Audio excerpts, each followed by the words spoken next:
All right, so we're going to move in now to policy tools. We talked about policy design, and now we're going to move into the adoption of policy tools. We'll talk about what tools are, how they're used, and how we perceive them from a number of different dimensions. And from here, we'll move into implementation in the next set of slides. And so policy tools, this is just how government wants to achieve a policy objective, right? We think of tools that we may have around the house or in your garage for your car or for your home, right? And you want to choose the appropriate tool from your toolbox for the appropriate job, right? You're going to choose hammers and nails if you're going to hang a picture on your wall. You're going to choose socket wrenches and other tools if you're going to work on your car or change your oil or something like that. And so using the appropriate tool, finding the right tool is key to successful implementation, successfully hanging that picture on the wall or changing your oil, for instance, right? So, and these tools from a government perspective to achieve a policy goal range from doing it itself to a more indirect way of going through perhaps a nonprofit or through some sort of incentive program.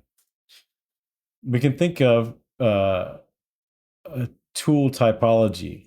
This comes to us from Schneider and Ingram and their work on policy tools, and giving us these four categories: authority tools like mandates, incentive tools like taxes, capacity tools like training, symbolic tools like proclamations. And so most policies that are successful will use a mix of these tools to get at how people perceive the policy, to think about how they behave in reaction to that policy tool. Again, going back to our previous discussion on policy design and other discussions that we've had, people self-construct or socially construct the problem definition, or they have a kind of socially constructed perception of reality. And so the way that policies and policy problems and solutions are perceived by individuals and organizations may often be different depending on how they construct this notion of reality around them. And so getting at a policy objective through multiple tools is often the best approach to get at, to kind of reflect these various assumptions that people have. We can think of other dimensions of policy tools, like the type of activity. Is government giving money to through grants or through payments? Is it providing a service? Is it providing some sort of legal protection? Or is it creating some sort of restriction? We can think about the delivery system of these tools. Is it direct, government actually doing it? Or is it indirect through a series of contractors and nonprofits? We can think about the degree of centralization. Is it federal? Is it state? Is it shared? Is there partnerships across multiple levels of government, perhaps across sectors like public, private, and nonprofit all working together? So kind of what is the degree of how tightly centralized is it? And you could even think about this not in totally intergovernmental terms across federalism, the system of federalism, but you can think about it within a single agency, perhaps, right? The Forestry Service within the Department of Agriculture, you can think about this in kind of decentralized and centralized ways. The Agriculture Department is huge. The Forestry Service is huge. The Forestry Service is broken into a number of different districts and ranges, and all of these kind of where the policy problem exists depends on how centralized or decentralized that kind of policy target or that policy tool is employed. And then you can kind of think about complexity as this fourth dimension. And this is basically just kind of the difficulty of getting the job done. How much red tape is there? What is the kind of the layered administrative work? What are the kind of detailed actions that need to be taken, both by the policy target, the stakeholders, and the implementers? So here's a neat perspective. Love, fear, and money. And these are the kind of the three reasons people are going to comply with rules, orders, or a policy. Love is compliance out of a sense of agreement or moral obligation. Fear of punishment. Money, kind of looking at somebody's self-interest in compliance through their monetary gain. And so effective policies are going to kind of find a balance between these different perspectives of low levels of fear, high levels of love and money.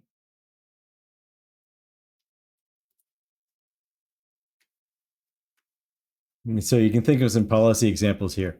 of love, public campaigns appealing to moral duty, like recycling, blood donation, fear, um, enforcement through traffic fines, criminal penalties, business regulations, and money, use of tax incentives, subsidies, grants, direct economic benefits.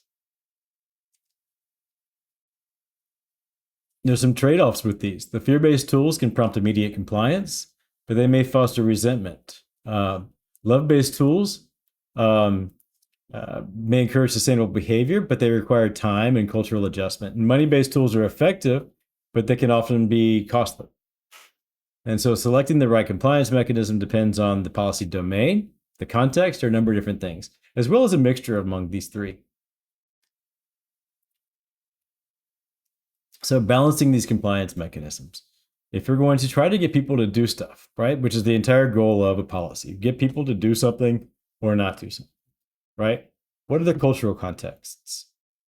What's the time horizon? If you think about the resource constraints in place, political feasibility, and administrative capacity. And so again, like other things, we're going to think of a mix of mechanisms for policy success.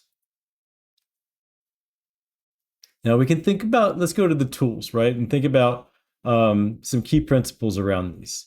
There's kind of coercive to non-coercive exists along this continuum, this kind of love to fear continuum. And so we have to think about the extent to which government is going to use its resources to achieve a policy goal. And choosing an effective tools requires a good causal theory.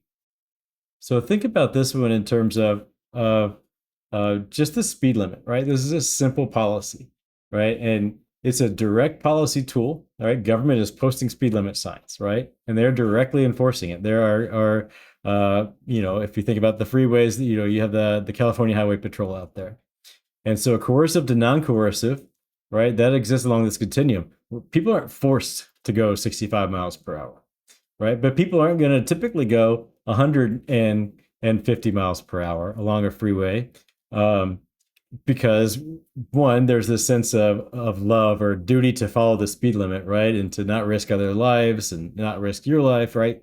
And fear, the risk of the extreme penalty of violating or going that fast above the speed limit, right? So this is that kind of continuum that people face when they enter the freeway and are driving on the freeway.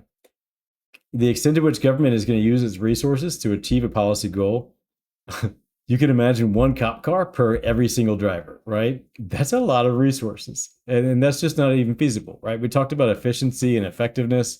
It is not efficient, right? And so you have to think about how far government's going to go to enforce that speed limit. One, you have this idea that like we probably all do, we go around 80, right? And typically you can pass a California Highway Patrol officer going around just under 80 or 80 and probably not get a ticket. You hit above that mark on a 65 mile per hour road, you're kind of risking that, right? And so that's the folks that will be targeted most often by a patrol officer using their radar, right? And again, that's an effective use because you know that this is that kind of boundary. And also you see people being pulled over. So you recognize that, yes, this area is patrolled. There could potentially be an officer here, right? Maybe you pass one that's just on the side of the road. And so you think about slowing down. That's kind of an effective use of resources. And you're thinking about causal theory at the same time too, right? If you know that you've seen people pulled over on a stretch of freeway, you're not going to go speeding through there all the time, right? You see one car pulled over on your commute, you're like, oh, well, people are getting pulled over here. I better lower my speed limit. You see the cop on the side of the road with the radar gun, you're going to lower your speed limit, right? So that's kind of using this kind of causal theory to think if cop here, then people slow down there, right? Other considerations and questions to ask around policy tools. What type of behavior needs to change? Who needs to take the action? What's going to motivate compliance? And are the tools politically feasible?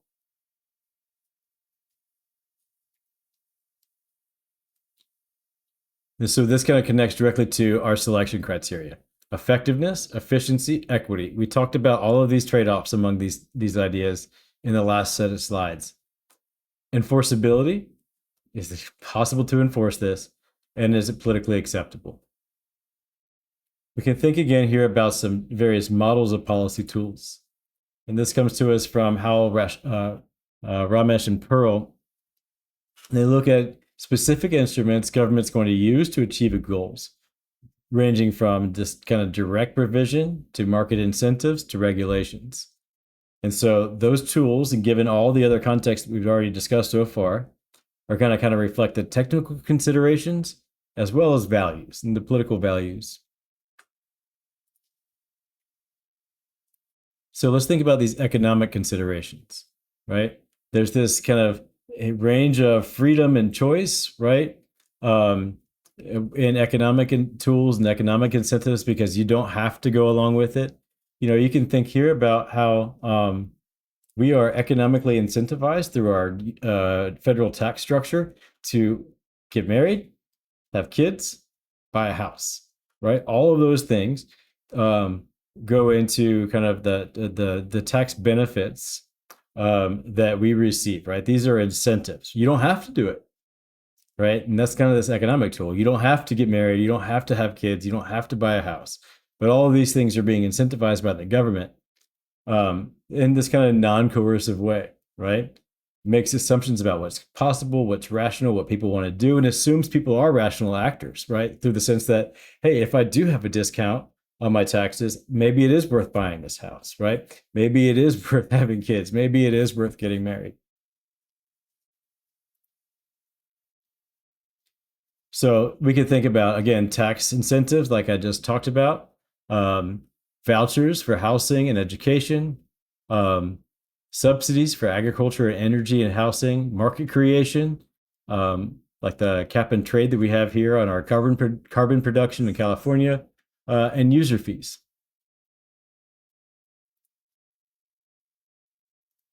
Economic tool trade-offs, advantages for using these types of things. It does preserve individual choice, politically palatable, much more so than regulations of forcing people to do something or not do something, can harness the market efficiencies and allow for flexible responses. The disadvantages, market failure is certainly one. Could be captured by special interests. Benefits may be unequally distributed. Effectiveness actually depends on accurate pricing, and there may be unintended consequences. And I'll just kind of give you one quick perspective here on this kind of accurate pricing. Several years ago, during the George W. Bush presidential administration time, there was this a kind of market crisis in the durable goods market. So things like your washers and dryers for laundry. And so they created this incentive program where you could bring back your washer and dryer to Home Depot or Lowe's or wherever and purchase a new one. And the government would give you this kind of large rebate, right? So you bring in your old ones, they give you $500 towards new ones. They realized pretty quick that people didn't find just $500 worth it. And so they had to up that incentive, right? So the pricing wasn't accurate initially, right? $500 was too low, but $750 actually moved the target to get more people their intended goal to move from taking their old washer and dryer out of their homes and pulling a new one in from Lowe's or Home Depot or other types of stores like that, to build up the durable goods market across the board. And so they thought about this kind of policy tool of $500 and they realized quickly that it wasn't enough and had to up it, right? So that was this kind of trade-off that they had. Political tools. So we talked about economic tools. Let's move to political tools. This is trying to accomplish a chosen aim, but there's this kind of notion of coercive instruments, forcing people, making the subject or those folks who we want to change forced to deal with this kind of social pressure. So how the Ramesh and Pearl write, any instrument or tool can theoretically accomplish any chosen aim, but governments prefer less coercive instruments and less force by either recalcitrance on the part of the subject and or continued social pressure for change to utilize more coercive instruments. So government is going to typically fall towards these economic incentives, right? But if they're not working, then that's where you have to move into these more coercive political tools, such as command and control rules like regulations, direct provision of government services, public information campaigns, or public enterprises. Key consideration, the technically sound design may not always equal political viability. The resources again are often a constraint. We have to really think about how people are going to behave in response to kind of a strict regulation, for example. And typically to try to force someone's hand to get them to do something or not do something, you're going to have multiple tools in place. The things that come into play here are the administrative capacity to actually carry out the law, the regulation, organizational culture for the type of agency that is tasked with carrying this out, past experiences of policy, so policy experience both on the part of the agency, but also the stakeholders or the targets, political support and opposition, and then time, again, is another resource that is often constrained.